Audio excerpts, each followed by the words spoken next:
Alright guys, I know this is a side of me you've never seen before, but I got a different project, and here's what it is. It's the truck, of course. No door, the door's over there. Got my welder. Got the fender on the floor. This thing has been rusted so bad, I've been having to take a hammer and close it. Then I've been using this 8-gauge wire to pull it back out. And I've been using this little piece of angle here, sticking it back in as my simulated door, just to try to, you know, see how easy it's opening. I did all this welding a couple of years ago. All this wiring, really old, really bad. It needs some help, so I'm helping it right now. This is how close my door was to falling off. All this weld cracked, probably because it's such a shitty weld, but all this weld was cracked. It was cracked all the way to about here. In between my fingers is the only thing that was holding this door on. So this is all cracked. This is all just ghetto welded back here, and that's all cracked. Look how bad that is. So I'm going to try to dress this thing up and make it a little better and a little bit safer. Alright, I got done welding this now. It's not by any means pretty, but it is pretty beefy with the welds. I welded in an extra bracket there to stop it from moving. This thing is really tough now. It doesn't bend at all or flex at all. But I use this stuff right here, this plastic dip, whatever. It's just basically a rubberized coating, which anytime you're going to do any welding on a vehicle like this or anything, that's not going to be primed or painted. Use this rubberized coating, spray it on the welds, because then it's going to prevent the oxidation, and it's going to help prevent your rusting. Alright, I want to show you guys one of the adjustments on this for the door height adjustment. This Allen screw here, now that I have that all the way turned, see how the door is too low and it's not going to shut right. Alright, and now I'll come over here, give it a little turn, tighten it up, and that's going to raise the door up high enough to be able to shut on its own. So that's just one of the adjustments that these things have. Now that that's set right, I'm going to put the strut in.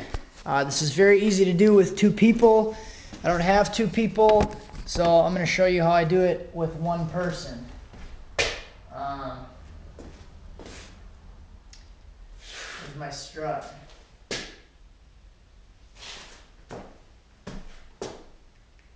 Oh, right here. See, I'm losing my mind. Alright, set the strut up here. Something like that. Come up. Door's gonna come up.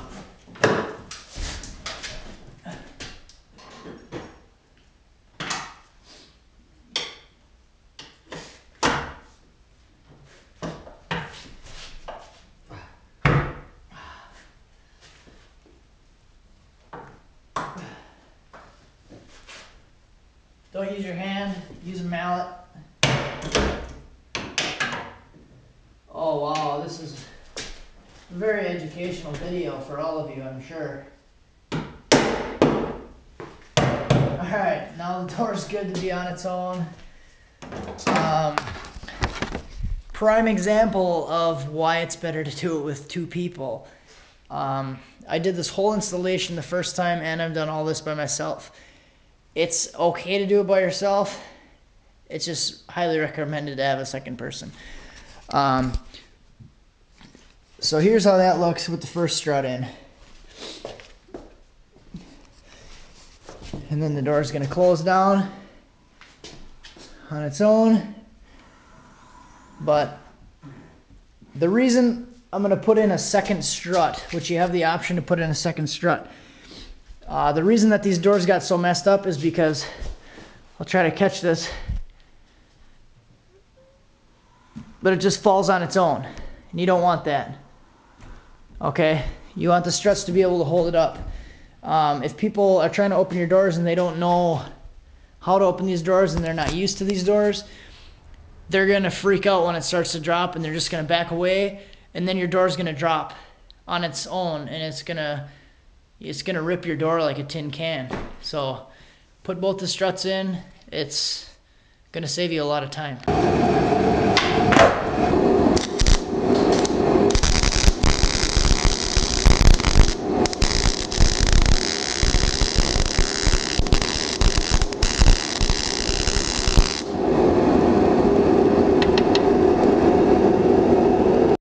Alright guys, one issue that I'm fixing right now is the issue where it starts to go up before it's all the way out.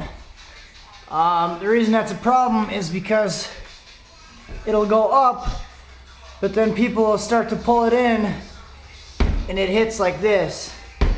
Hits down here, doesn't even close all the way, doesn't even come close. So what I'm doing is making it stay all the way out